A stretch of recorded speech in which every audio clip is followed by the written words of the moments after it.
Sempre dê prioridade aí para chegar um pouquinho antes, tá, pessoal? Para não ter nenhum tipo de surpresa, tá bom?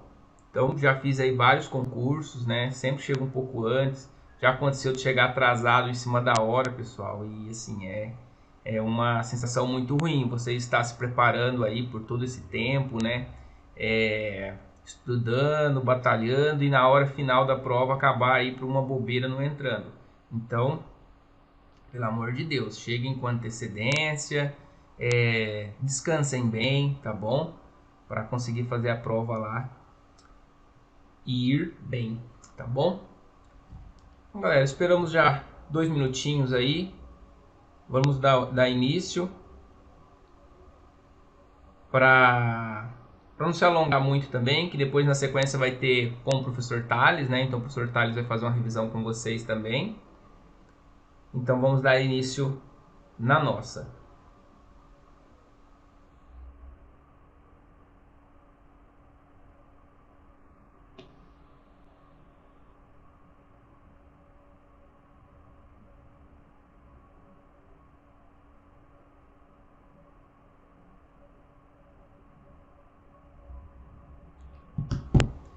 Então, pessoal, vamos começar falando do sistema nervoso, tá? Teve bastante dúvida aí sobre o sistema nervoso.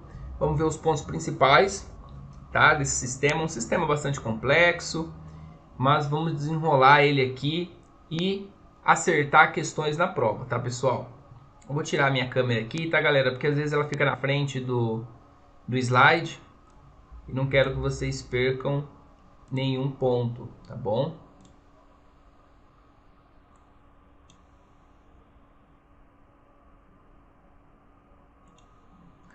Então, galera, aspectos básicos, né, do sistema nervoso. Então, ele controla e coordena as funções, tá, dos sistemas orgânicos, possibilitando as respostas do corpo ao ambiente e suas atividades. Então, bem tranquilo os aspectos básicos dele aí, tá? Então, o sistema nervoso, né, nós temos aí um encéfalo, né, o cérebro. Então, ele mostra aí algumas partes do encéfalo. Então nós temos aí o telencéfalo, o terceiro ventrículo, tá? O quarto ventrículo, o bulbo aqui embaixo, tá? Então você tem a ponte e o bulbo aqui embaixo, tá? O mais importante aqui para nós, ponte e bulbo, tá bom? E aqui, pessoal, o cérebro, né? Uma foto tirada aí. Então aqui vocês podem ver, pessoal, que o encéfalo, né? O cérebro conjunto aí, ele tem dois hemisférios, o hemisfério direito e o hemisfério esquerdo, tá bom? Você tem ali o cerebelo, tá? E embaixo lá você vai ter ali o bulbo, tá? Então, pessoal, prestar bastante atenção. O cérebro se divide aqui em dois, hemisfério direito e hemisfério esquerdo, tá? O hemisfério direito controla o lado esquerdo do corpo. O hemisfério esquerdo controla o lado direito do corpo. Bastante importante isso daí, tá, pessoal? Não vão aí se confundir. E aqui no encéfalo nós temos aí o cérebro, o cerebelo, o tronco encefálico, tá? Então, lá você tem o bulbo abaixo ali do tronco encefálico. Essas três estruturas, galera, mais importante para nós aí em sistemas, tá? Então, cérebro, cerebelo e o tronco encefálico. Não vamos confundir o cérebro com o cerebelo, tá bom? Então, o cérebro é a porção mais maciça e o principal órgão do sistema nervoso. Ele é responsável por comandar ações motoras, estímulos sensoriais e atividades neurológicas, como a memória, a aprendizagem e o pensamento e a fala. Então, bem tranquilo, tá?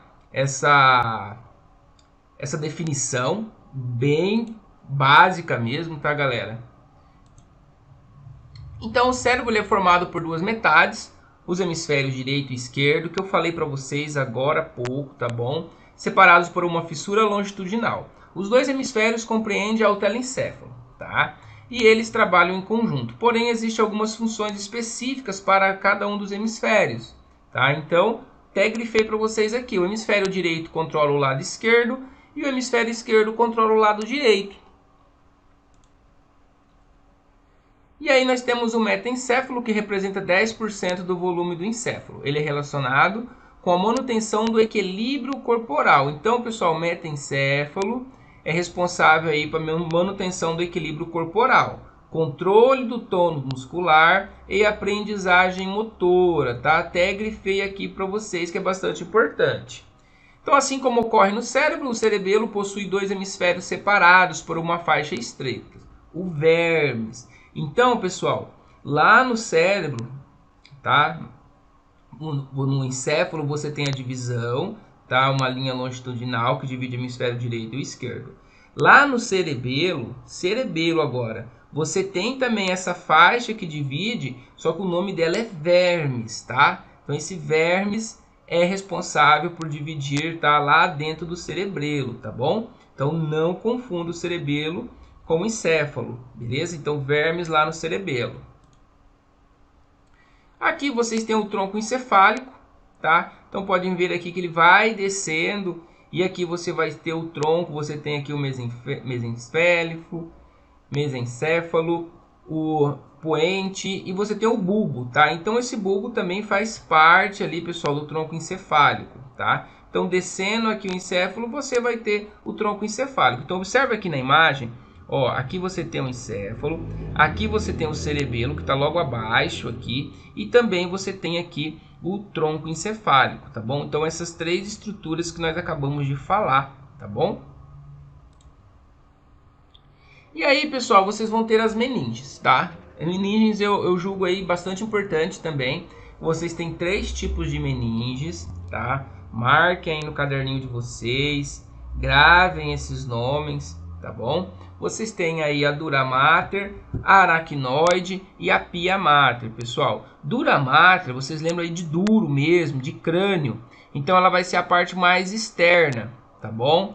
Você vai ter o aracnoide, que é a parte média ali, e você vai ter a pia mater, que é a parte mais interna. Então essas três são as três meninges cranianas, tá bom? Dura mater, aracnoide e pia mater, essas três estruturas, tá bom? E lá dentro você vai ter o líquido, né, cefalorráqueo, que no caso vai estar composto, tá bom? Só que bastante importante essas três estruturas, podem cair para vocês lá, pedindo qual que é a meninge mais externa, colocar como pia mater, por exemplo. Então, decorar aí essas três meninges, tá bom? Então, parte de neurônio. Então, o neurônio é uma unidade especializada de comunicação rápida, tá? Nós temos aí as células da glia, que tem como função sustentação, revestimento e isolamento da atividade neural, tá, pessoal? Isso aqui cai bastante falando das células da glia, né? Sobre as funções. Então, você tem aí esse isolamento da atividade neural como uma das mais importantes, tá? E aí nós temos a estrutura do neurônio, né? Nós temos aí o corpo celular, o dendritos e o axônios. Corpo celular, pessoal, é o centro metabólico do neurônio, certo? Corpo celular, centro metabólico. Dendritos são projeções que transmitem impulsos e recebem estímulos. Então, aqui os dendritos, tá? Como se fossem essas garrinhas ali. E os axônios transmitem o impulso que deixa o corpo celular ou os dendritos e gera e conduz o potencial de ação, tá? Então, olhando ali, pessoal, o neurônio, corpo celular, tá? Dendritos e os axônios, tá bom? Então, lembrando aí que os dendritos, eles transmitem os impulsos e recebem estímulo. Transmite impulso e recebe estímulo, tá? Então, cai bastante aqui pedindo a função do dendrito, né? Dividindo ali o neurônio, tá bom? Então, se divide aí nessas três principais partes. E aí nós temos os sensitivos, que é por via aferente, temos os motores por via eferente e temos o associativo, tá bom? Aqui, pessoal, vocês conseguem ver bem, tá? Então, o tipo de neurônio. Você tem aí o neurônio de associação ou neurônio associativo, que estabelece comunicação entre os neurônios. Então, assim, ele estabelece essa comunicação entre os dois tipos de neurônio, o sensitivo e o motor, tá bom? Então, o neurônio sensitivo, ele transporta a mensagem nervosa no sentido do sistema nervoso central. E o motor transporta a mensagem nervosa no sentido dos órgãos, Pessoal, para e pensa. Eu estou falando aqui de neurônio motor, motor de movimento ali. Vocês podem associar dessa forma. Então, o neurônio motor, ele encaminha para os órgãos, tá? Essa mensagem.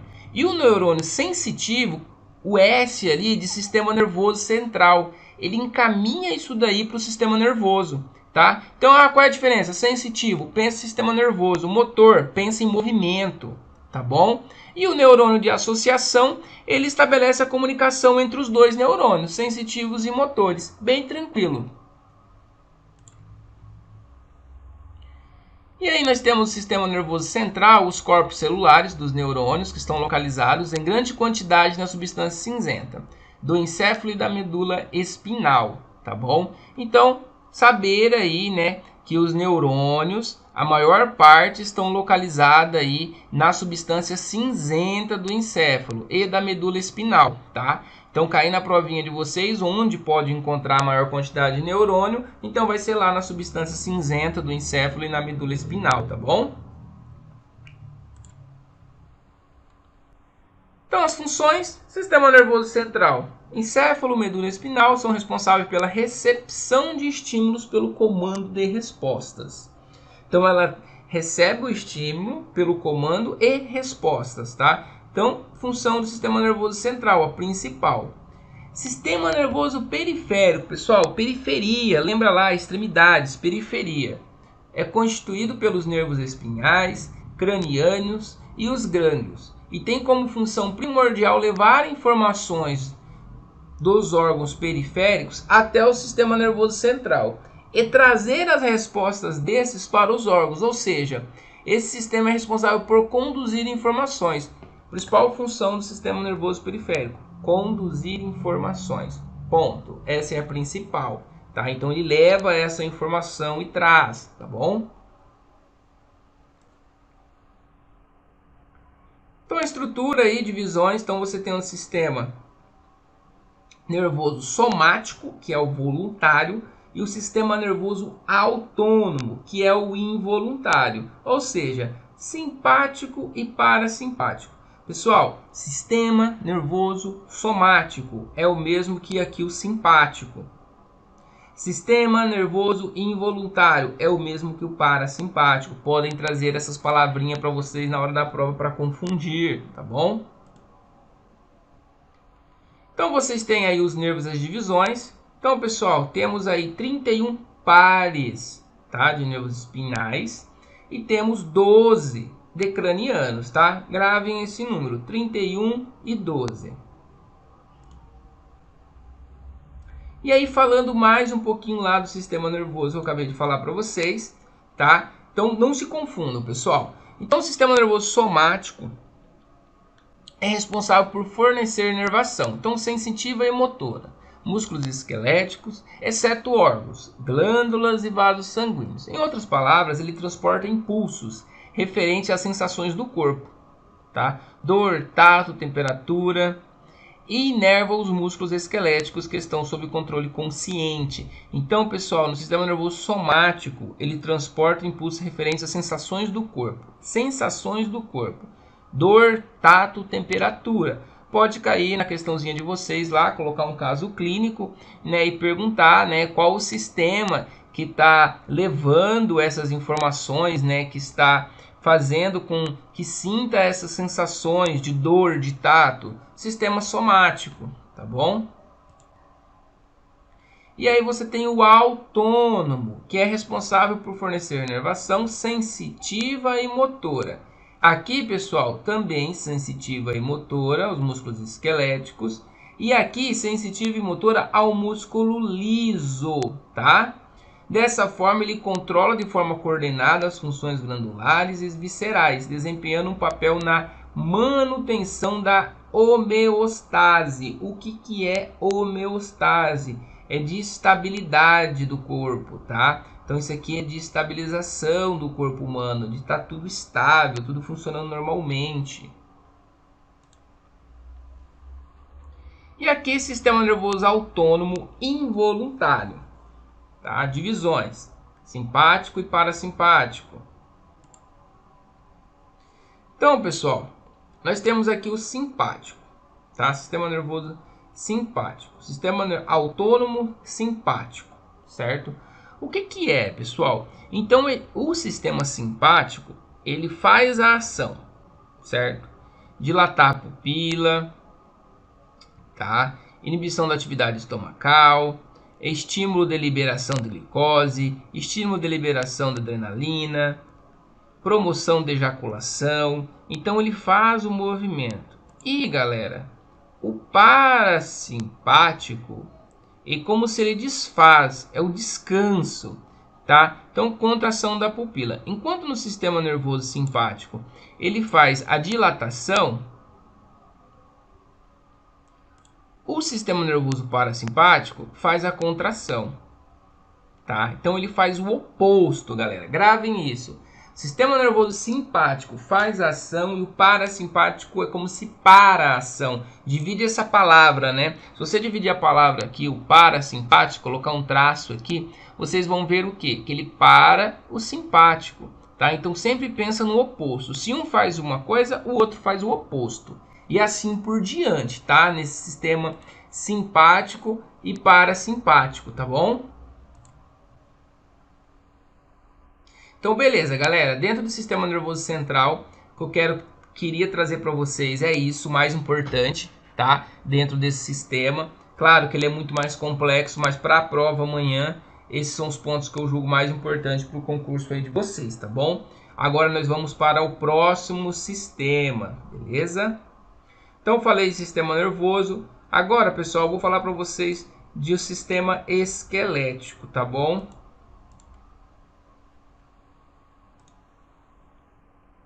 Então, sistema músculo-esquelético, galera, já dei uma aulinha esses dias para vocês sobre isso, então trouxe para vocês os pontos mais importantes hoje também, tá? E tenho certeza que vocês estão bem afiados aí.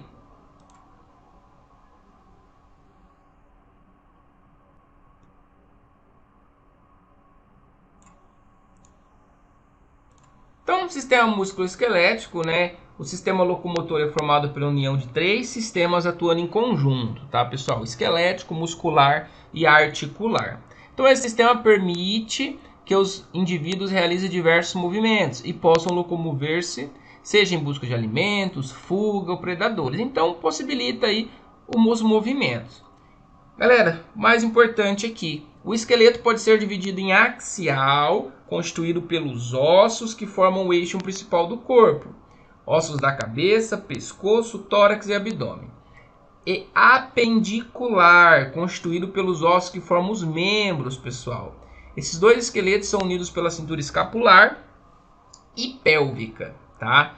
Então, pessoal, não esqueçam isso aqui, gravem isso aqui. Esqueleto apendicular e esqueleto axial, tá? Então, o esqueleto apendicular são os membros aí, e o esqueleto axial, né, são mais a região central, cabeça, tronco, a medula espinal que vem descendo, né? Então, gravem isso daqui, pessoal, anotem aí no caderninho. Vou até voltar aqui para vocês, tá? O esqueleto axial são ossos que formam o eixo principal do corpo, cabeça, pescoço, tórax e abdômen, tá? Não é o abdômen, são os ossos que estão ali, então no caso da coluna, tá? E o apendicular constituído aí que se formam os membros, ossos que formam os membros, tá bom? Então aqui, pessoal. Então, o osso é formado por vários tecidos diferentes, tecido ósseo, cartilaginoso, conjuntivo denso, epitelial, adiposo, nervoso e vários tecidos formadores de sangue. Quanto à irrigação, galera, não vamos esquecer do osso. Então, temos canais de Volkmann e os canais de Havers. Então, esses dois canais que formam aí a irrigação dentro do osso, tá bom? Aqui o tipo de canal, gravem bem a imagem, tá? Desse canalzinho. E aí, galera, o número de ossos do corpo humano, em média 206 ossos. Não se esqueça que nascemos com mais ossos. E aí vai diminuindo porque os ossos vão se fundindo, tá bom? E formando um só. Então, nascemos com mais ossos e com o passar do tempo ficamos com menos ossos, com a quantidade aí de 206. E aí nós temos os tipos de osso, a classificação, tá pessoal? Nós temos aí o osso longo, o curto, o laminar, o irregular, o pneumático e o sesamoide, tá bom? Então nós temos aí os ossos longos, que tem um comprimento maior que a largura, tá? Eles são constituídos por um corpo e duas extremidades. Exemplo, fêmur. Temos os ossos curtos, que tem todas as dimensões muito semelhantes e existe apenas um sistema appendicular. Então, galera, poxa vida, professor, estou com dúvida. Caiu na prova um osso curto. Aqui, ó, existe apenas no sistema apendicular. Se não é no sistema apendicular, ou seja, os ossos dos membros ali, não vai ser um osso curto, tá bom? A função desses ossos é absorver os choques, por exemplo, ossos do carpo. Ossos laminares ou planos, tá? São ossos finos e compostos por duas lâminas paralelas de tecido ósseo compacto, com camada de osso esponjoso entre elas. Exemplo aí, o frontal e o parietal, lá do crânio, pessoal. Lembra que o crânio se divide em frontal, parietal direito, esquerdo, occipital e temporal. Ossos alongados são ossos longos, porém achatados e não apresentam um canal central. Um exemplo, as costelas, tá? Então as costelas é um osso alongado, tá bom? Ossos pneumáticos, que são ossos ocos com cavidades cheias de ar, revestida por mucosa, apresentando pequeno peso em relação ao seu volume. Exemplo, o esfenoide. E um osso irregular, pessoal, que cai bastante, um exemplo é as vértebras, tá? Então apresenta formas complexas e não podem ser agrupadas em nenhuma das categorias prévias. Ele tem quantidade variáveis de osso esponjoso e de osso compacto, então é meio que mistura ali, então entra como osso irregular. Um exemplo bem comum, as vértebras, tá bom? Ossos sesamoide estão presentes no interior de alguns tendões em que há considerável fricção, tensão e estresse. Então, um exemplo aí de sesamoide, como as palmas das mãos, tá? Suturais são pequenos ossos localizados dentro de articulações chamadas de suturas, entre alguns ossos do crânio. Então, pessoal, gravem os principais, tá bom? Para a provinha de vocês. E aqui, pessoal, a estrutura dos ossos longos, tá? Então essa estrutura também bastante cobrada, tá? Então nós temos aí a diáfise, a epífise e a metáfise do osso, tá? A diáfise é a haste larga do osso. Ele é constituído principalmente de tecido ósseo compacto. A epífise, as extremidades alargadas de um osso longo, tá? Então a epífise, o osso articula, ou une, ou um segundo osso. Então é onde está acontecendo aquela união, aquela articulação, tá, pessoal? E a metáfise é a parte dilatada da diáfise, mais próxima da epífise, tá? Então, imagine aqui um osso, ó. Aqui na imagem de vocês. Então, vocês têm a epífise, que é onde vai te articular lá.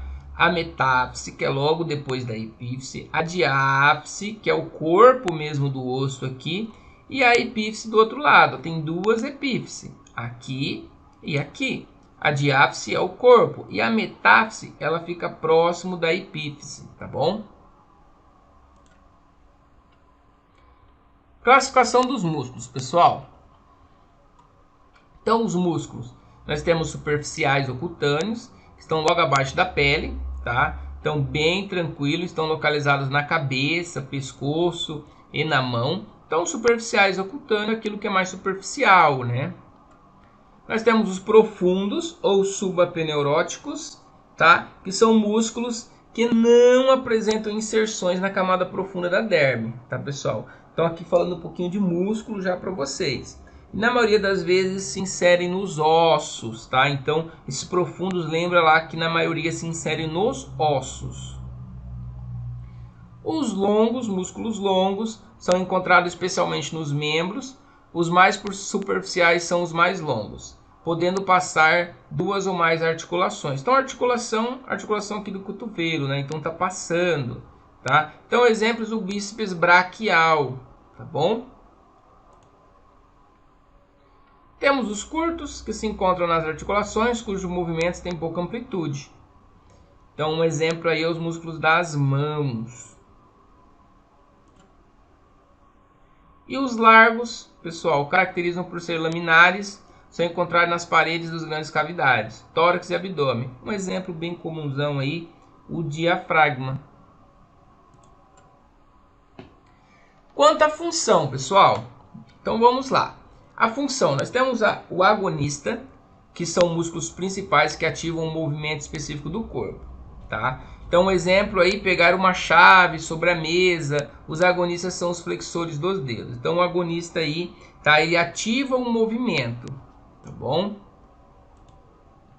E o antagonista, pessoal, é que se opõe à ação dos agonistas. Então, seria mais ou menos lá que nem o simpático e o parasimpático, tá? Então, o antagonista aí, ele se opõe à ação. Então, ele é o contrário, tá bom?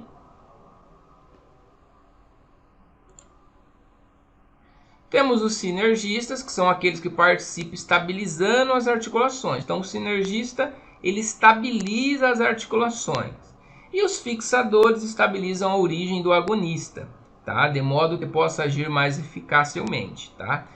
Mas de forma aí eficiente. Então, pessoal, decorem aqui, tá? Agonista vai realizar o movimento e o antagonista, divide a palavra aqui novamente, ele vai se opor à ação do agonista, tá? Então, quando o agonista contrai, o antagonista relaxa progressivamente. Tipos de músculos agora, pessoal. Então, nós temos o músculo estriado esquelético, que contraem-se por influência da nossa vontade. Então, nossa vontade, pensa lá, voluntário, nossa vontade, tá bom? Ou seja, são voluntários. O tecido muscular esquelético é chamado de estriado porque faixas alternadas claras e escuras, estriações, podem ser vistas no microscópio. Então, pessoal, músculo estriado esquelético, lembra lá, vontade, voluntário, eles são voluntários, tá bom?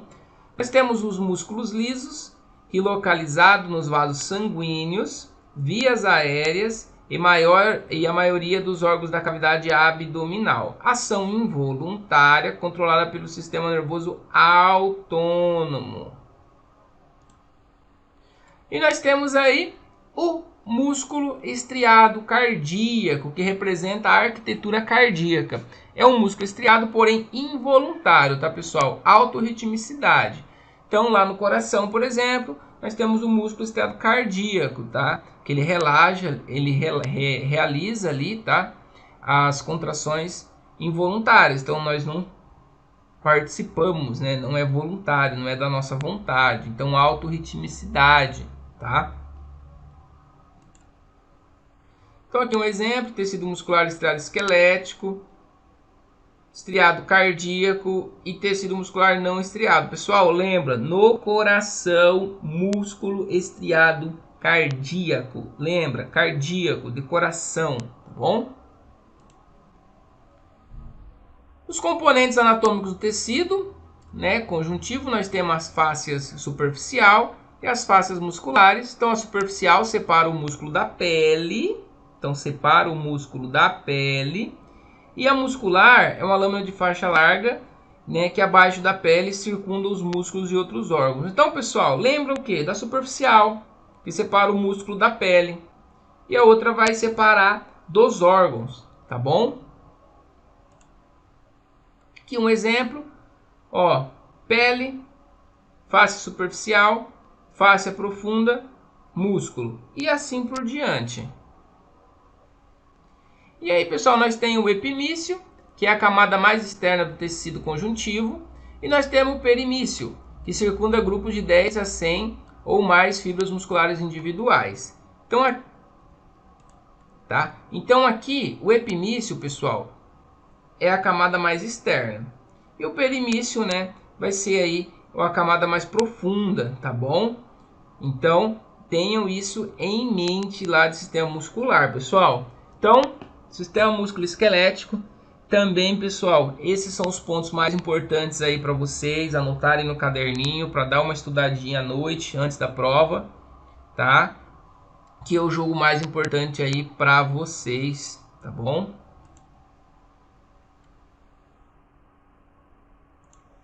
Galera, então vamos aí para o próximo sistema.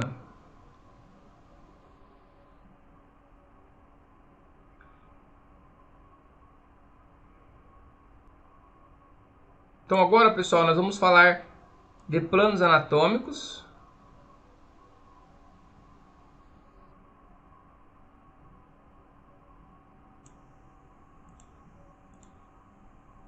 Vocês também já viram na aulinha de vocês planos anatômicos.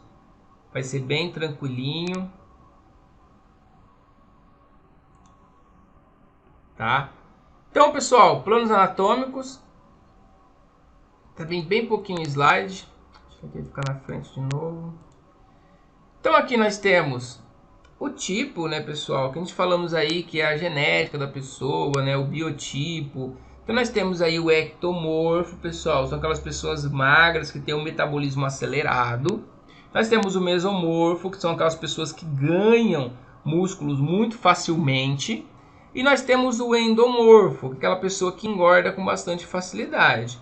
Então essas são as três principais divisões: ecto, meso e endo, tá? Então ecto, magro, meso seria a pessoa ali que tem capacidade, facilidade em ganhar musculatura, e o endo, que é uma pessoa que tem facilidade em ganhar gordura, tá bom? O endomorfo.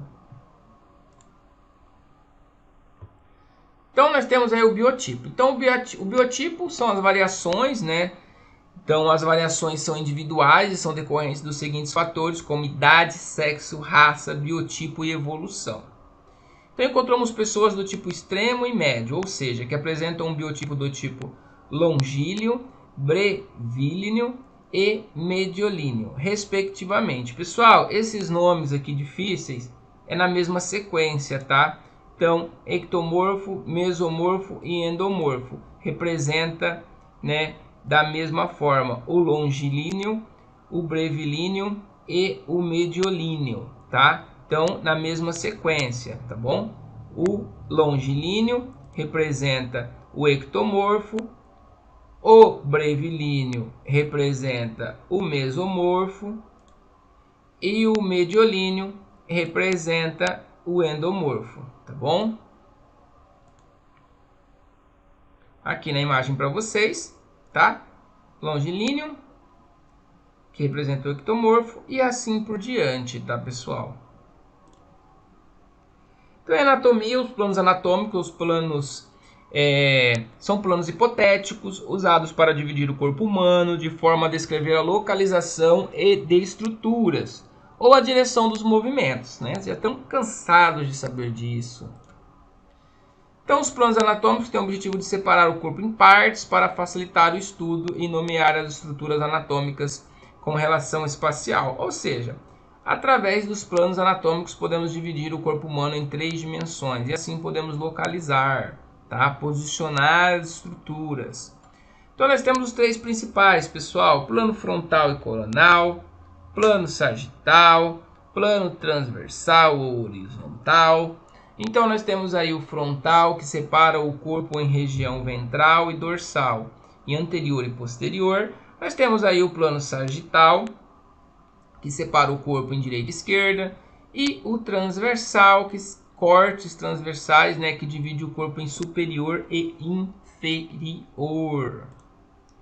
Olhem a imagem, pessoal: plano coronal, dividindo aqui, ó, nessa parte verde, e anterior e posterior. Anterior antes do corpo, posterior depois do corpo. Nós temos o plano sagital, que divide em direita e esquerda, e o plano transverso ali, que divide em superior e inferior. E aí nós temos os termos, pessoal, então de relação. Então você tem o superior e inferior, anterior e posterior, medial e lateral. Pessoal, medial é a linha média, tá bom? Medial é a linha média, tá? Então tenham em mente medial, não médio. Então medial é essa linha média aqui que divide o corpo, tá? De fora a fora. Então anterior, ventral e frontal na direção da frente do corpo. Posterior, dorsal na direção das costas. Superior cranial na direção da parte superior do corpo. E inferior ou caudal na direção da parte inferior do corpo, tá? Então, anterior, ventral ou frontal ali, tá, pessoal? Posterior ou dorsal. E assim por diante. Medial, que eu falei para vocês, mais próximo do plano sagital mediano, linha sagital mediana. Então, linha média ali, linha medial, tá, pessoal? Lateral, mais afastado do plano sagital mediano. Mediano, exatamente sobre o eixo sagital mediano. E o intermédio entre medial e lateral, tá? E o médio estrutura o órgão interposto entre o superior e o inferior, ou entre o anterior e o posterior. Então, médio de médio mesmo, tá? E a comparação, pessoal? Proximal, o que está próximo, galera? Próximo da raiz do membro, na direção do tronco, tá bom? E o distal, afastado do nariz do membro, longe do tronco. E o superficial significa, né, mais perto da superfície do corpo, tá? Então não confundam superficial, não confunda superficial com proximal, tá bom? Não confundam aqui. Galera, então de planos anatômicos também seria isso, tá? Trazendo aí o mais breve para vocês, mais resumidão para vocês, tá? Para vocês realmente anotarem e estudarem isso daí, tá bom? Dá uma lidinha antes da prova, olha de novo, olha as anotações e assim por diante, tá bom? E agora vamos ver outro sistema.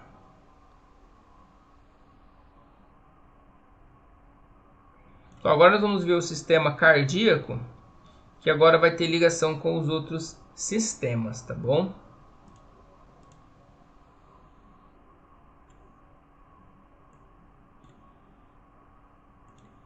Pessoal, então, sistema cardiovascular. Já passei essa aula para vocês também. Vou trazer novamente os pontos mais importantes para vocês, tá? Para vocês anotarem aí e regaçarem e acertar a questão amanhã. Então, pessoal, sistema cardiovascular, anatomia, né?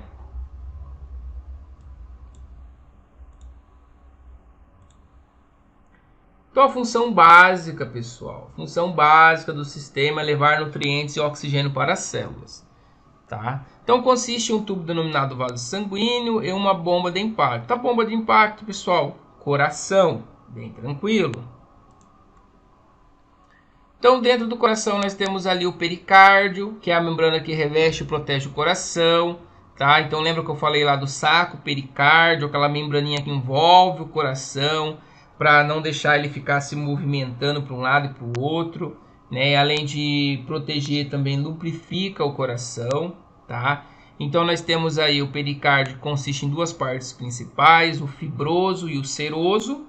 E o pericárdio fibroso superficial é um tecido conjuntivo irregular, denso, resistente e inelástico.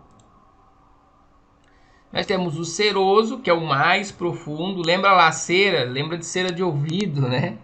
Aí vocês lembram lá de mais profundo, tá? Então o pericárdio seroso, mais profundo. Então a membrana mais fina. E nós temos aí a camada visceral também, que é mais interna. Então visceral, pessoal, pense em vísceras, né? Intestino grosso, intestino delgado, que vai ser a parte mais interna, tá bom?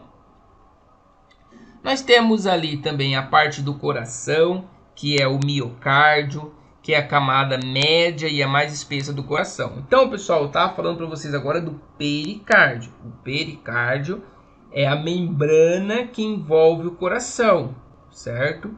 E agora eu estou falando do miocárdio, tá? Que no caso aí eu estou falando do músculo do coração, tá bom? Então nós temos o miocárdio, que é a parte mais espessa. Nós temos o endocárdio, que é a camada mais interna. E nós temos o endocárdio, que também reveste as válvulas e é contínuo o revestimento dos vasos sanguíneos. Tá? Então ele também vai revestir ali as válvulas, lembra lá, as válvulas. E temos o epicárdio, que é a terceira divisão agora, tá, pessoal? Que é a camada mais externa do coração, tá? Então nós temos, galera, vou voltar aqui para vocês. Nós temos o miocárdio, que é o mais espesso. Nós temos o endocárdio, que é a camada mais interna do coração. Nós temos o epicárdio, que é a camada mais externa do coração, tá? E aqui na imagenzinha para vocês, o epicárdio, o miocárdio e o endocárdio, tá bom? Então nós temos aí essas divisões. Olha aqui, pessoal, a espessura do ventrículo esquerdo. Lembra, o ventrículo esquerdo é mais espesso. E aí, o saco pericárdio para vocês também, que reveste o coração, tá? Então, o pericárdio, o saco pericárdio, está revestindo aqui o coração, protegendo ele.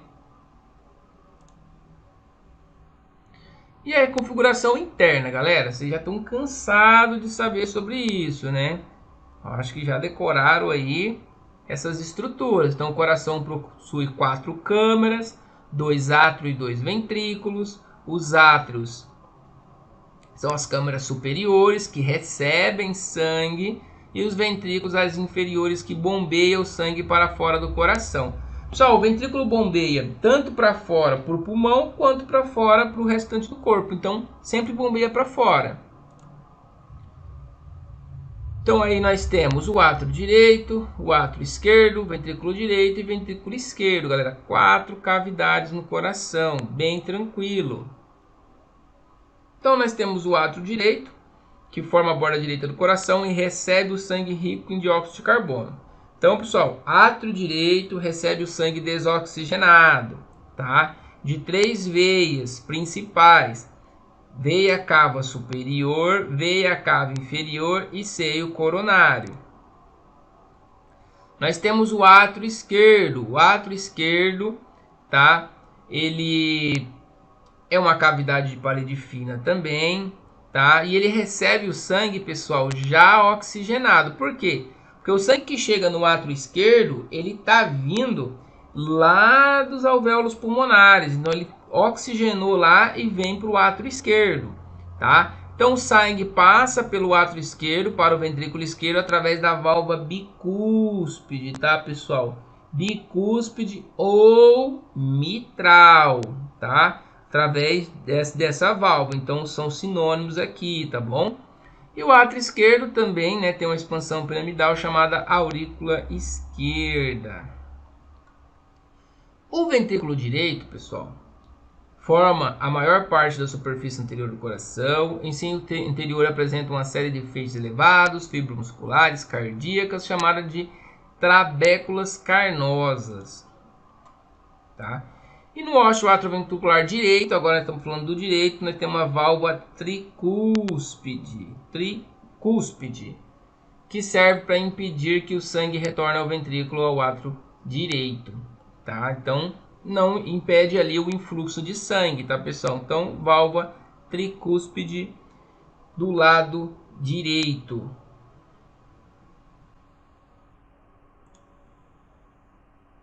E o ventrículo esquerdo, por fim, né?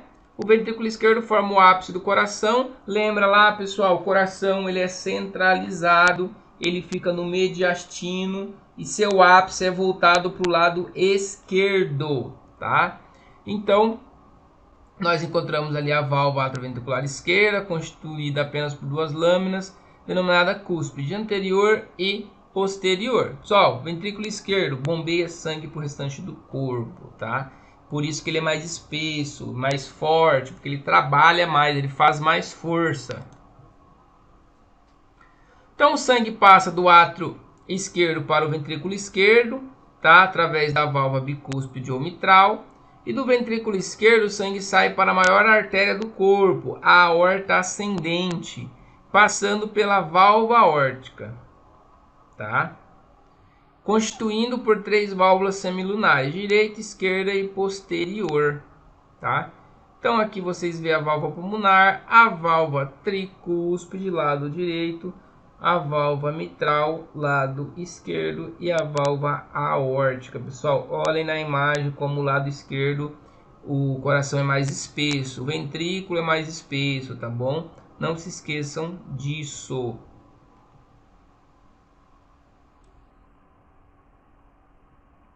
Pessoal, então a anatomia do sistema cardíaco é isso.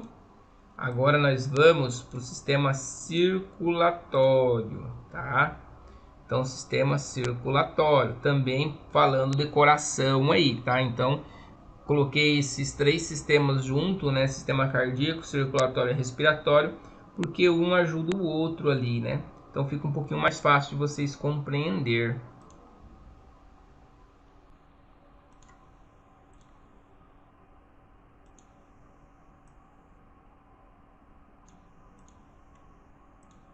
Sistema circulatório, tá?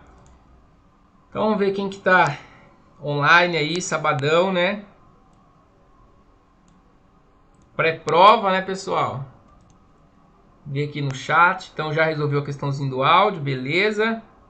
Boa tarde, Débora, Érica, Lau, Fran, Diva, Marcelo e Wilson. Boa tarde aí, galera. Que bom que vocês estão assistindo. Tá se preparando aí para a prova amanhã, né, pessoal? Muito bom mesmo. Tenho certeza aí que com fé em Deus vocês vão super bem nessa prova, tá bom? Então, muito bom. Vamos dar continuidade, tá, pessoal? Quem não estiver anotando, galera, eu assim oriento depois, dar uma pausadinha, anotar, pessoal, porque anatomia e fisiologia aí são questões que vocês têm que acertar, né? Tem bastante aula, tem que gabaritar anatomia e fisiologia, tá bom? E posteriormente aí com o professor Thales, tá? Então, bora para cima aí. Está perto da aprovação de vocês, né? Se Deus quiser aí em novembro, né, mais tardar dezembro, vamos estar trabalhando juntos aí, né? Pensa que bênção, né? Pensar positivo, dar um gás final aí, cansativo, eu sei que é cansativo, mas compensa, pessoal, compensa, porque a gente sofre hoje para ser recompensado depois. Então vamos dar início ao sistema circulatório. O professor está falando um pouquinho rápido, porque isso vocês já viram, tá, pessoal? Então eu só estou apontando os pontos importantes, mais importantes, né? Para dar essa revisãozinha geral para a prova de vocês amanhã, tá bom? Então, Ivana também presente aí, boa tarde. Maurício Oliveira, boa tarde. E Thales, boa tarde também, galera. Bora, bora. Então vamos lá, pessoal. Então, sistema circulatório, coloquei ele justamente para já trabalhar ali junto com o sistema cardíaco e ficar um pouco mais fácil. Então, a principal função, galera, sistema circulatório, bem básico, transportar nutrientes, sais minerais, gases e metabólitos através da circulação do sangue para todo o corpo, bem tranquilo, né? Então, os vasos sanguíneos, né, já os vasos sanguíneos, como artérias, veias, capilares e vênulas, são as vias por onde o sangue circula. Então, o sistema circulatório é responsável por transportar, né, elementos essenciais como glicose, oxigênio, hormônio, entre outras substâncias essenciais para os tecidos. O sangue também transporta produtos, né, como CO2, ureia, amônia para os órgãos excretores. Então, galera, transporte de substâncias, tá? Então, ele faz esse transporte de substâncias. Então, aqui o coração, que eu acabei de falar para vocês, olha aqui de novo, né? O átrio, o ventrículo direito, o átrio, o ventrículo esquerdo, tá, pessoal? Então, nessa direção, bem tranquilo aqui também. Então, a regulação da ritmidade cardíaca. Então, a ritmidade dos batimentos cardíacos pode ser muito bem evidenciada pelo simples observação de um coração exposto. Então, né, a sístole e a diástole ali. Não existe nervos nas diferentes regiões do coração que as façam contrair. Nenhum outro sinal chega a ela, vindo de fora do coração para produzir a ritmicidade. Em outras palavras, né, o coração tem origem no próprio coração. Então, a ritmicidade, pessoal, ela tem origem no próprio coração, tá bom? E se porções desse coração fossem removidas do corpo, continuarão a se contrair, enquanto dispuserem de nutrição adequada. Por isso que a pessoa lá, quando infarta, pessoal, se não é um infarto fulminante, né? Às vezes ela fica aí 2, 3, 4 dias infartados, né? Sentindo dor, e às vezes não procura atendimento médico e acaba indo a óbito. Então, o músculo cardíaco é um tipo de músculo estriado que forma a porção muscular do coração, conhecida como miocárdio. ele é capaz de realizar contrações fortes, contínuas e rítmicas, que são geradas automaticamente. Então, pessoal, é automático, tá? É involuntário. Vocês não controlam o batimento do coração. Nós não controlamos, né? Ele bate de forma involuntária, ele contrai e relaxa, pessoal. Então, esses impulsos, como acontecem esses impulsos? Lembram lá? Através desses sistemas de Purkinje. Então, né, esses impulsos, apesar do impulso cardíaco poder ser propagado perfeitamente, pessoal, então ele acontece perfeitamente, né, pelas próprias fibras cardíacas. O coração ainda possui, pessoal, esse sistema especial de condução que transmite impulsos, né, com velocidade cerca de 5 vezes maior que o músculo cardíaco. Então, o músculo cardíaco ele vai produzir impulso, mas esse sistema vai auxiliar, ele vai ajudar, tá? Para que ele consiga, né, fazer esse impulso de uma forma mais eficaz, né? Que nós temos esse tipo de sistema. Então, a principal função do sistema é de transmitir o impulso cardíaco com muita rapidez. Então, ele acelera essa transmissão pelo átrio e ventrículo após uma pequena pausa no nodo, né, atrioventricular, tá, pessoal? Então, a condução rápida fará com que todas as porções se contraem quase que ao mesmo tempo, de modo a exercer o esforço coordenado de bombeamento. Então, o coração ele consegue fazer, mas ele tem também, né, esse sistema de Purkinje que ajuda ele, né, que auxilia, que acelera essa transmissão. Função das válvulas cardíacas, pessoal, né, que pode ser que as 4 válvulas cardíacas estão orientadas de modo tal que o sangue nunca pode fluir para trás, mas unicamente para frente quando o coração contrai. Então, pessoal, lembra lá das válvulas que eu falei para vocês, mitral, tricúspide, né, que ela vai impedir o influxo de sangue. Então, aqui falando também delas, né, não falou o nome, mas está citando ela aqui que vai impedir esse influxo de sangue. Ela aqui, ó. E a válvula mitral, que impede o refluxo do ventrículo esquerdo para o átrio esquerdo, enquanto as válvulas pulmonares e aórtica impedem o reflexo para os ventrículos direito e esquerdo do sangue, dos sistemas pulmonar e arterial sistêmica. Então, pessoal, as válvulas vão impedir aí esse influxo de sangue. Bem tranquilo, né? A definição da função dela. Aqui de novo para vocês as válvulas tricúspide, mitral, pulmonar e aórtica.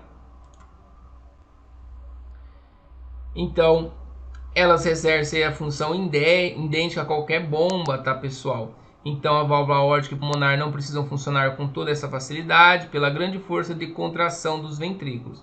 Isso permite que tenha estrutura mais simples, mas ao mesmo tempo bem mais resistente que a das válvulas atrioventricular. Então, pessoal, falando aqui mais um pouquinho da função das válvulas, pessoal, bem tranquilo, impedindo o influxo de sangue, tá? E aí nós entramos na sístole e diástole. O que é a sístole e diástole, pessoal?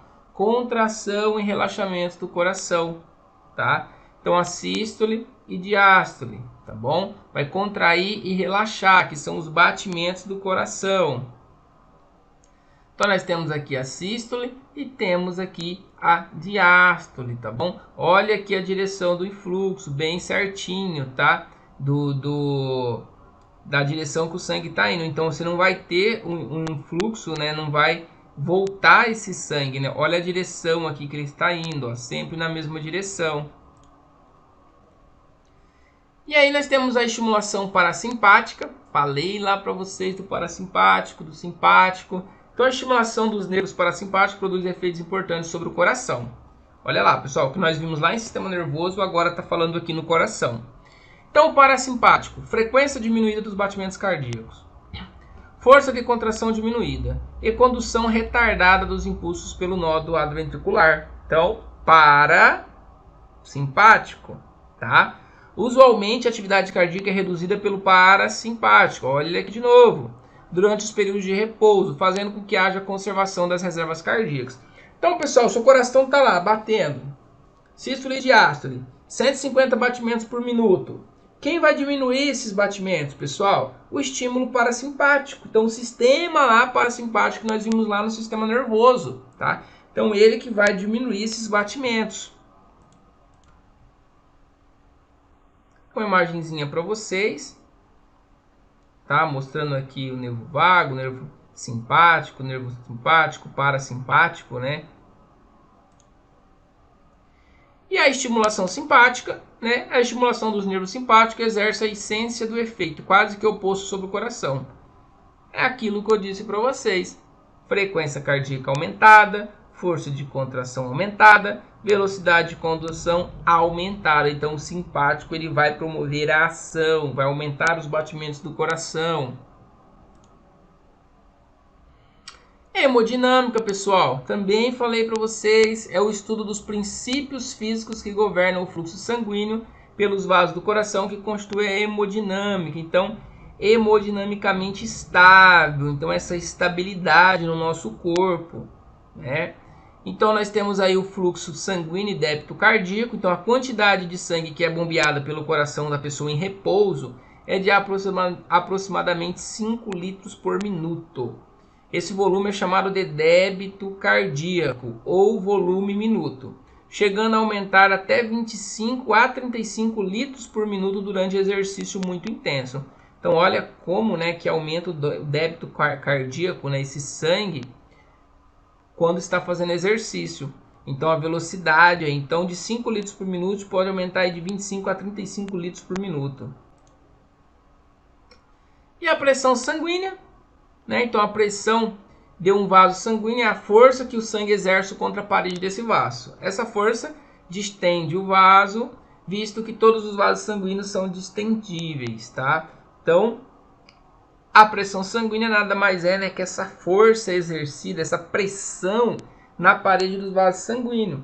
Aí tem aquela pessoa que está hipertensa, hipotensa, né, que tem alguma patologia. Então é essa pressão sanguínea, ou ela está aumentada ou diminuída, por exemplo. E aqui mostrando a veia, a pressão do sangue sobre as veias. Então olha a pressão que ele está fazendo aqui na imagem, né? Aumentando essa pressão.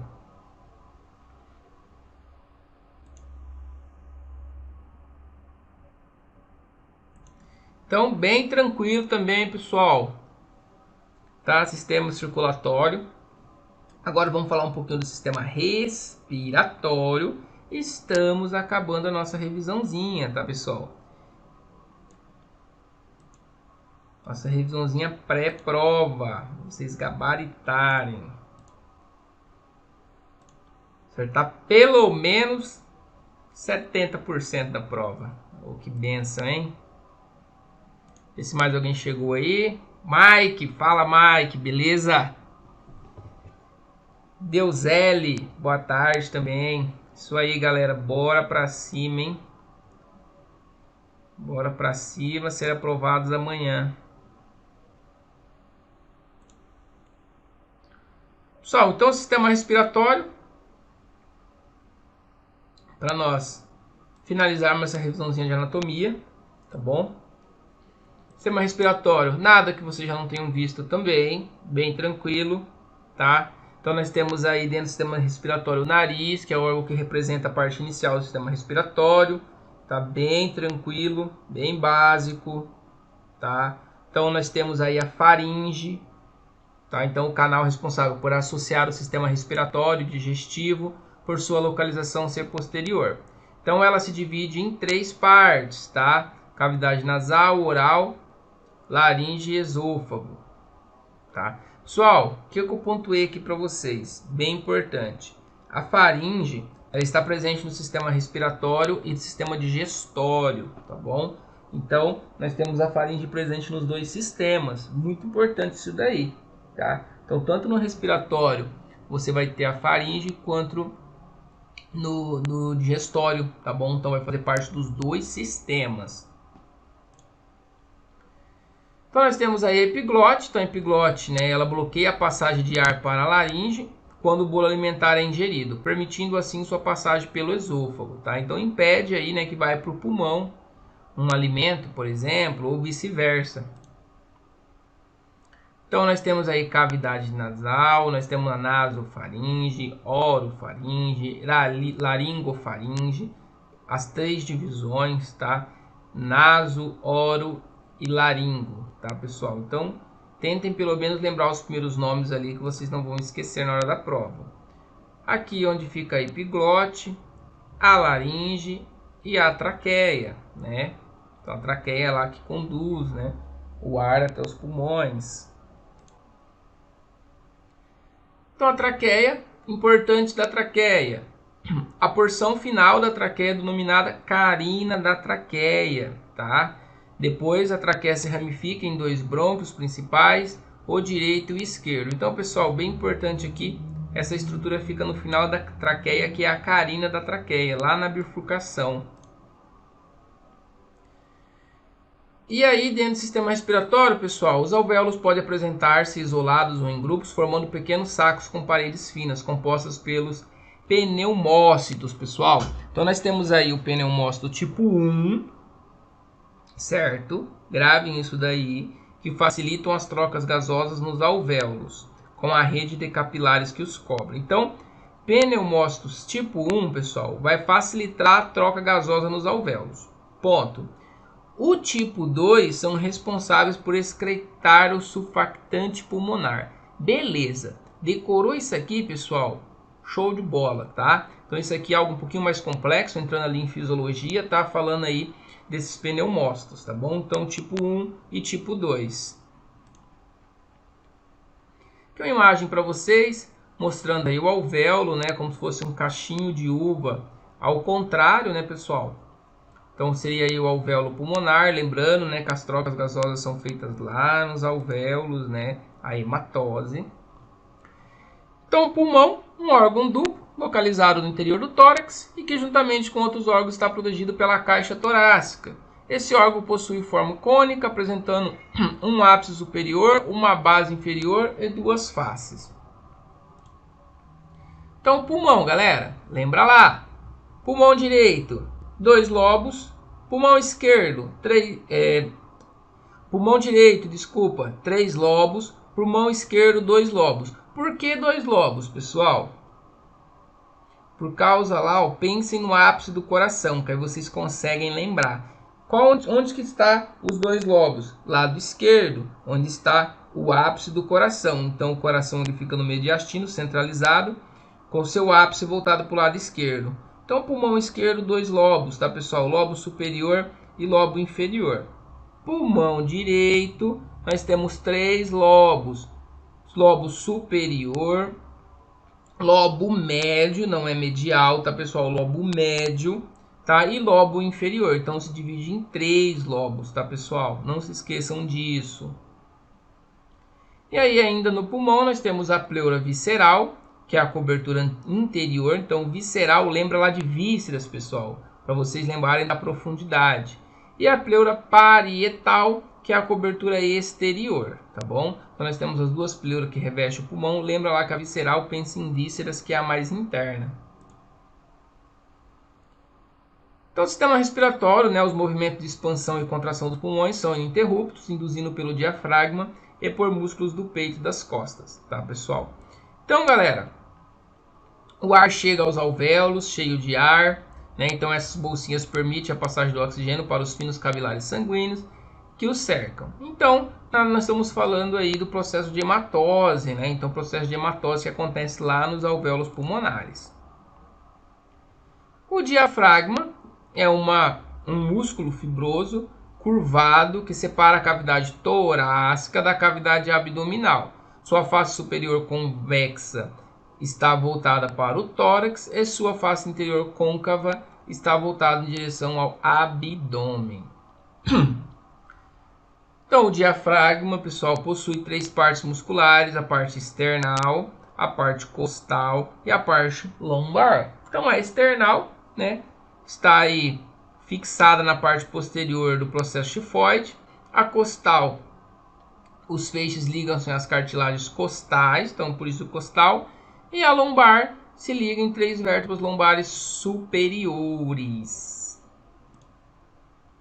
Olha ele aí, o diafragma. Olha o formato dele, pessoal. Então a contração do diafragma, pessoal, alonga os pulmões, o que provoca a inspiração. Preste muita atenção nisso aqui agora, galera. Prestem atenção. Para um pouquinho, agora respira fundo e preste atenção. Então, a contração do diafragma alonga os pulmões, o que provoca a inspiração. A compressão do abdômen eleva o diafragma, o que provoca a expiração. Estamos falando da inspiração e da expiração. Tá? A elevação da parede torácica anterior também provoca a inspiração. Isso acontece pela elevação das costelas, desde a posição oblíqua para baixo até a posição horizontal, através da contração dos músculos intercostais, o que aumenta o diâmetro anteposterior do tórax, de modo inverso. Pessoal, lembra lá que isso é de modo inverso. A depressão da parede anterior torácica produz a expiração. Então, trazendo uma imagenzinha aqui para vocês, galera. Então, lembra lá do formato do diafragma, tá? Então, na inspiração, as costelas se elevam, então elas vão subir aqui, e os músculos intercostais se contraem. Então, pessoal, quando ela eleva, os músculos se contraem, certo?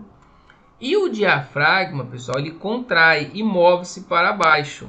Então, o formato dele é para baixo. Quando ele se contrai, o formato dele é assim. Quando ele se contrai, ele move para baixo.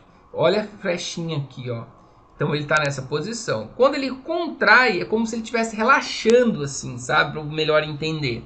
Então, quando ele contrair, ele vai descer. E o ar vai entrar. Na expiração, o diafragma vai relaxar. Quando ele relaxa, quando ele volta na posição normal, é meio assim, entre aspas, se ele estivesse te contraindo lá para cima, para melhor entender. E ele vai empurrar esse ar para fora. Então, o diafragma sempre é inverso, tá? Então, o diafragma, quando ele contrai, ele abaixa. Quando ele relaxa, ele sobe, volta à posição normal. Então, quando o diafragma está relaxando, acontece a expiração. E quando o diafragma está contraindo, acontece a inspiração. Tá? Então, é o oposto, tá, pessoal? Na inspiração e na expiração. Preste muita atenção nisso aqui, pessoal, porque cai bastante uma questãozinha dessa, porque confunde bastante, beleza? Então, não se esqueçam lá. Aí nós temos a circulação pulmonar, né, que a função é transportar o sangue pelos capilares pulmonares, onde o oxigênio é absorvido pelo sangue e ao mesmo tempo que o gás carbônico é excretado pelo sangue para os alvéolos. E aqui na circulação pulmonar, pessoal, nós temos o quê? O ventrículo direito bombeia sangue para a artéria pulmonar. Desse vaso, o sangue flui para os capilares pulmonares. Tá? A disposição dos vasos praticamente é a mesma em todas as áreas de circulação pulmonar. Então aqui, pessoal, vocês têm o que? A pequena circulação. A pequena circulação, galera, também é chamada de circulação pulmonar. Então, pequena circulação ou circulação pulmonar, tá? Que é a circulação coração-pulmão, pulmão-coração. E vocês têm a circulação sistêmica, que é a circulação para o restante do corpo. Então lembra lá, o sangue desoxigenado chega lá pela veia cava superior, veia cava inferior, tá, pessoal? Vai para o átrio direito, vai para o ventrículo esquerdo, vai lá para os alvéolos pulmonares, tá? Lá ele vai ser oxigenado, volta para o átrio esquerdo, vai para o ventrículo esquerdo e vai para o restante do corpo, tá? Então nós temos esse processo aí dentro do coração e também ali dentro do pulmão, trabalhando em conjunto. E aí o processo de hematose, que vocês estão cansados de saber, né? Que é a transformação do sangue venoso em sangue arterial, que ocorre nos pulmões, através da troca de gases, tá? Como que acontece isso, pessoal? Então acontece devido a uma diferença de concentração de oxigênio e gás carbônicos, por um processo conhecido como difusão, tá, pessoal? Então a hematose acontece por um processo de difusão, tá bom? Então, olha lá, pessoal, os alvéolos, né, pulmonares. Então, vocês têm os brônquios, vocês têm os alvéolos. Então, acontece por esse processo aí de difusão que faz essa troca dos gases. Bem tranquilão também, pessoal. Vocês já estão craque, né? Devem ter decorado, tanto que eu já falei sobre esse assunto.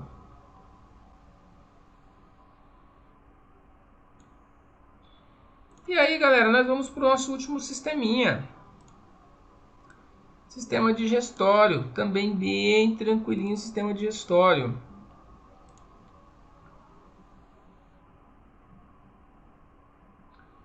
Então vamos lá, pessoal, sistema digestório, para nós finalizar essa revisãozinha pré-prova de vocês, tá bom?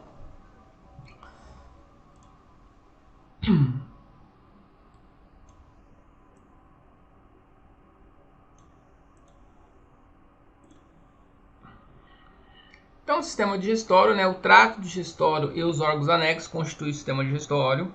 O trato digestório é um tubo oco que se estende da cavidade bucal ao ânus, sendo também chamado de canal alimentar ou trato gastrointestinal.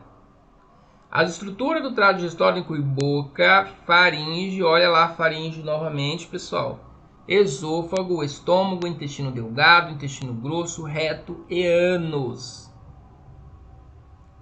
Então, o ânus, pessoal, ó, então boca, faringe, esôfago, estômago, intestino delgado, intestino grosso, reto e ânus. Então, nós temos aí 8 estruturas, né, que compõem ali o trato digestório. Então, o comprimento do trato gastrointestinal medido no cadáver é cerca de 9 metros. O trato gastrointestinal é um tubo longo sinuoso de 10 a 12 metros de comprimento, desde a extremidade cefálica, cavidade oral, até a caudal, ânus. Então aqui, pessoal, a medição está sendo diferente, tá? Professor, por que uma é 9 e outra é 10 a 12 metros? Porque aqui ele está medindo o trato gastrointestinal no cadáver. Aqui, pessoal, ele está medindo da extremidade cefálica, cavidade oral, até o ânus. Tá? Então ele está medindo lá da boca até no ânus. Aí vai dar de 10 a 12 metros. Tá? Aqui é só o trato gastrointestinal lá na parte interna que ele está medindo, que dá cerca de 9 metros. Tá bom? Então por isso essa diferença. Então os órgãos digestórios acessórios são os dentes, a língua, as glândulas salivares, fígado, vesícula biliar e o pâncreas. Tá? Então os dentes auxiliam no rompimento físico do alimento, bem tranquilo. Tá? E outros órgãos digestórios acessórios nunca entram em contato com o alimento, produzem ou armazenam secreções que passam para o trato, tá? E auxiliam na decomposição química do alimento. Então você tem a mecânica e você tem a química, que é através aí, pessoal, das secreções que são produzidas, tá bom?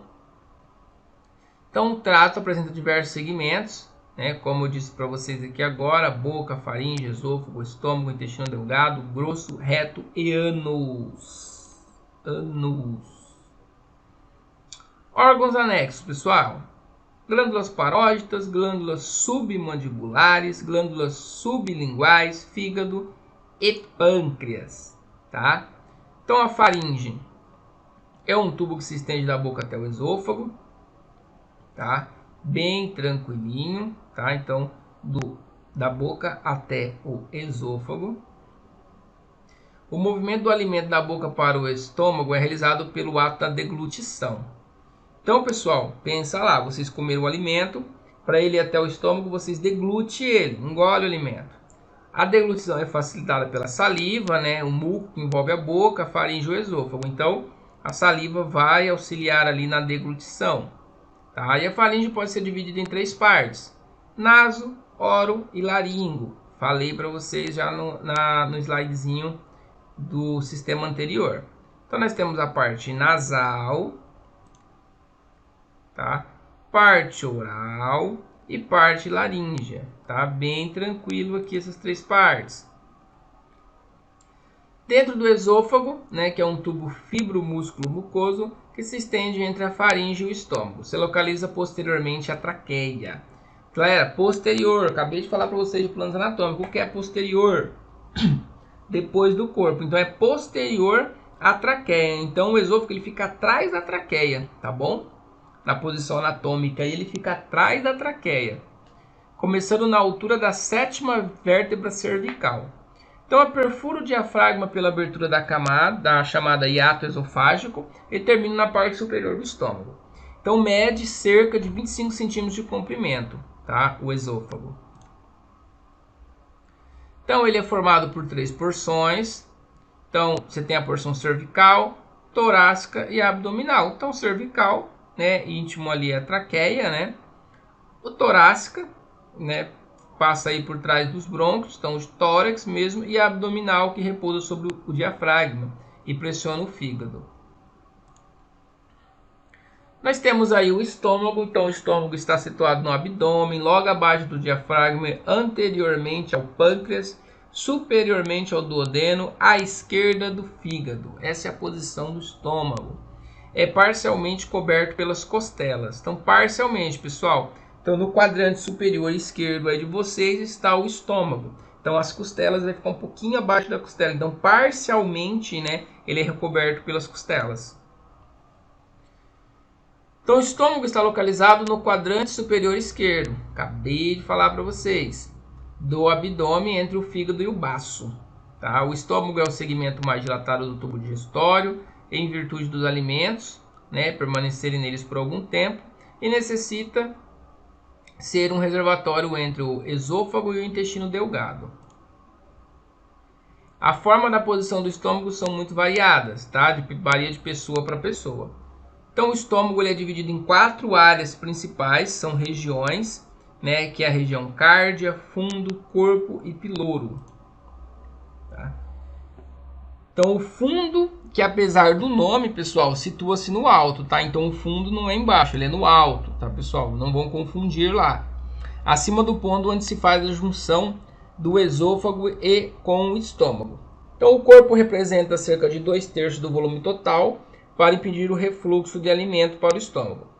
Então existe, pessoal, uma válvula chamada cárdia, tá? Que situa logo acima da curvatura menor do estômago. Então ela impede aí esse refluxo, tá, pessoal? Então nós temos essa cárdia, que fosse uma válvula, por exemplo, e é assim denominada por estar próximo ao coração. Então ela tem esse nome por estar próximo do coração. Então, para impedir que o bolo alimentar passe no intestino delgado, prematuramente, o estômago é dotado de uma poderosa válvula muscular, um esfíncter, chamado piloro. Tá? Então, você tem ali os esfíncter, pessoal, chamado piloro, né, que eles impedem aí que esse alimento vai ou volte. Né? Então, essa válvula chamada piloro, válvula pilórica. Pouco antes da válvula pilórica, encontramos uma porção denominada antropilórica.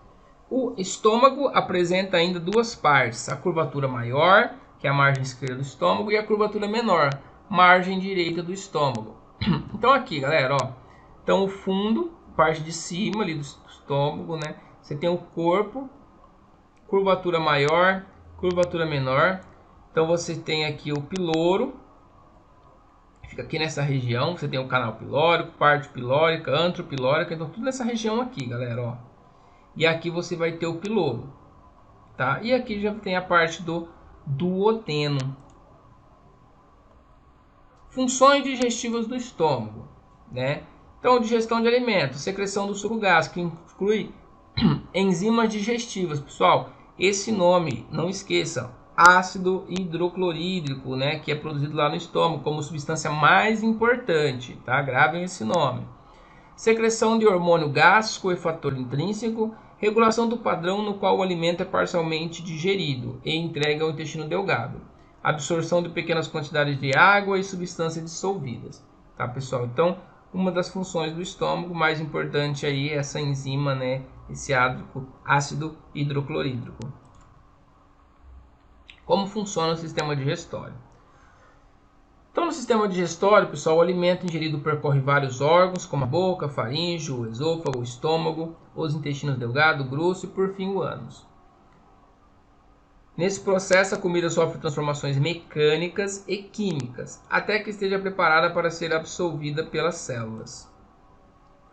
Então, no estômago, o alimento se mistura com uma solução aquosa chamada suco gástrico, que contém o ácido clorídrico, tá, pessoal? A principal enzima de suco gástrico é a pepsina, tá? Então tem ali o ácido clorídrico e a principal enzima, a pepsina, tá? Utilizada para digerir proteínas. Essa enzima começa a quebrar as ligações químicas entre certos aminoácidos.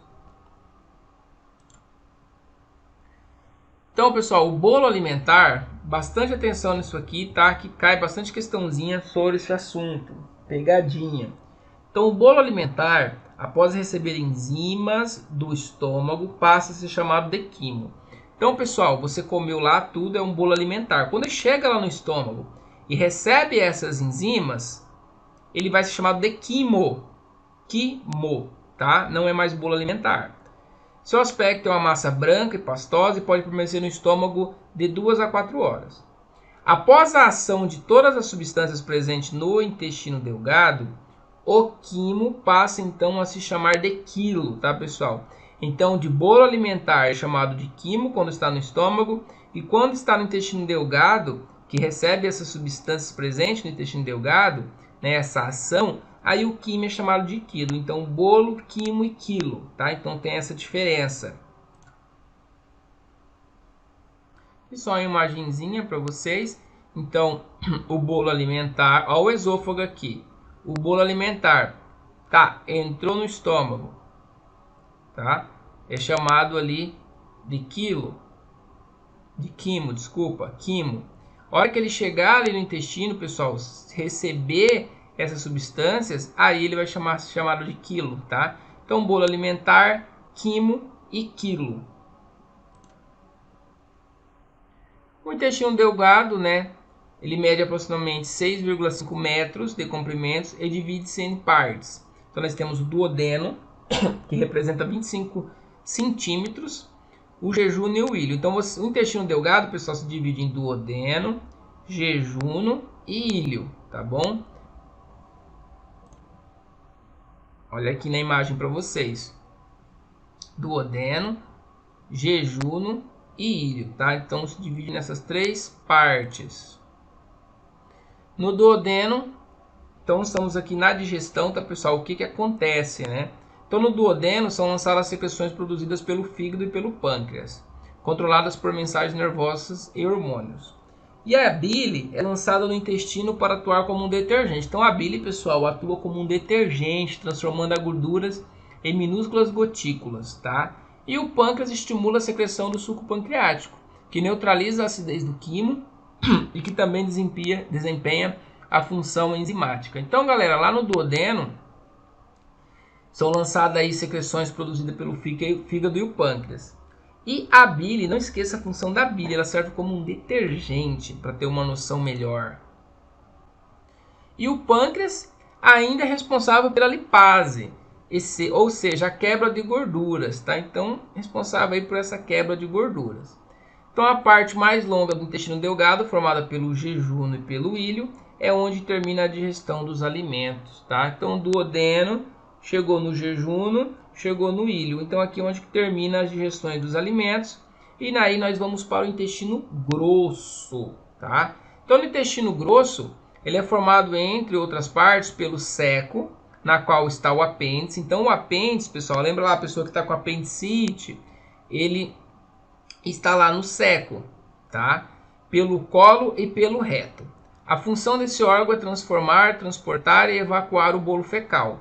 Por isso, ele tem boa capacidade de absorção e secreção de muco, tá? Então, aqui o intestino grosso, você tem aí os cólon, tem o cólon ascendente, o cólon transverso e o cólon descendente, tá? Aqui o seco, pessoal, onde fica o apêndice, que dá o apendicite, né?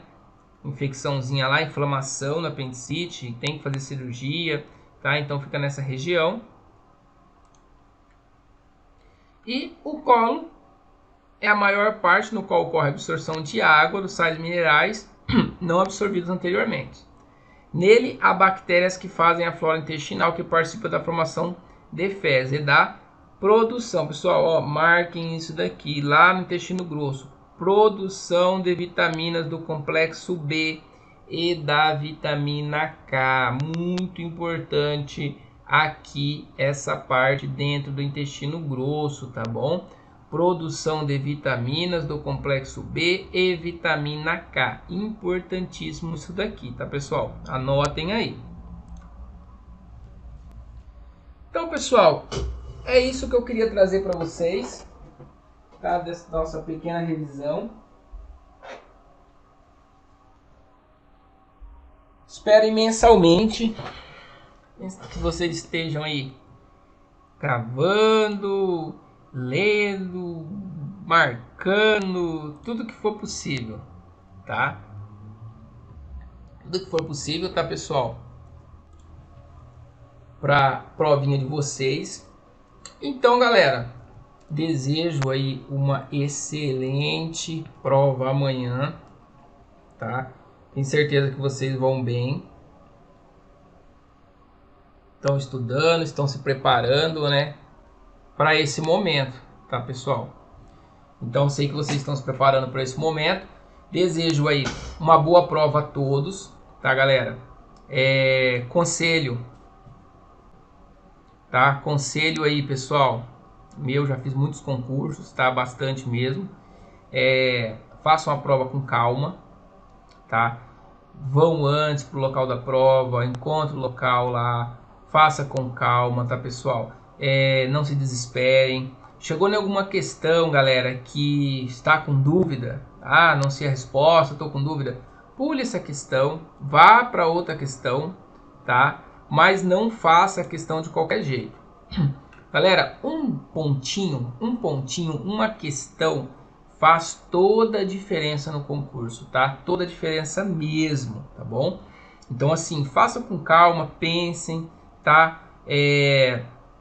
Estudem bem hoje, descansem à noite, tá, pessoal? Então, o conselho que eu dou também, descansem à noite, estudem até um certo horário, tá? Cheguem no local, revisem e amanhã façam a prova com calma. Então, descansem essa noite, quem não for trabalhar, né? Eu sei que tem pessoas que às vezes vai trabalhar, tudo, mas amanhã faça com calma. Galera, gabarito, tá? Quando for passar as questões pro gabarito, as respostas, passa com calma, não errem o gabarito, tá, pessoal? Errou o gabarito, rasurou o gabarito, não tem outro, tá? Então, às vezes você marca na opção A, chega lá no gabarito, marca na B, tá? Então, façam com calma, respirem fundo, façam com tempo, façam lá com bastante cautela.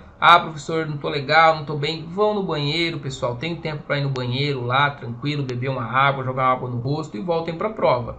É uma prova cansativa, tá?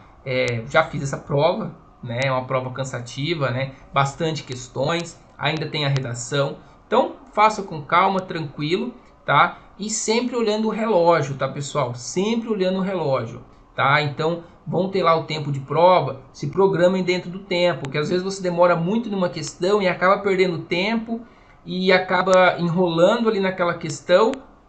E ao invés de você acertar mais 10 questões adiante, acaba ficando só naquela. Então, pessoal, olhem o relógio, vai estar lá marcando o tempo para vocês, os fiscais, tá? Então, olhem o tempo, olha, tem o tempo de fazer isso, tem tempo de fazer aquilo, tá bom? Não se desesperem, façam com calma, galera. E, pessoal, deem mais uma revisadinha, façam algumas questãozinhas hoje, né? Porque às vezes a questão de hoje é a questão que cai amanhã, tá, pessoal? Então, já aconteceu isso comigo também, de estudar aí no dia antes, fazer uma questãozinha e cair a mesma questão, tá, pessoal? Então, vão com fé, vai dar tudo certo, tá, pessoal? Desejo aí uma excelente prova para vocês amanhã, tá? Vão com Deus aí, vão com calma, que vai dar tudo certo. Então, pessoal, Marcos Amorim, fala Ronaldo, estamos aí em busca da vaga, só preciso de uma, bora, bora. Então, Marcos Amorim, né, na época que eu fiz o concurso, eu trabalhava com o Marcos no SAMU, né, trabalhava no SAMU. Na época que eu fiz o concurso da polícia, eu estava lá no SAMU e graças a Deus deu tudo certo. Então, galera, não tem muito segredo não, é estudar, se dedicar que o resultado vem, beleza? Então, pessoal, um forte abraço, fiquem com Deus.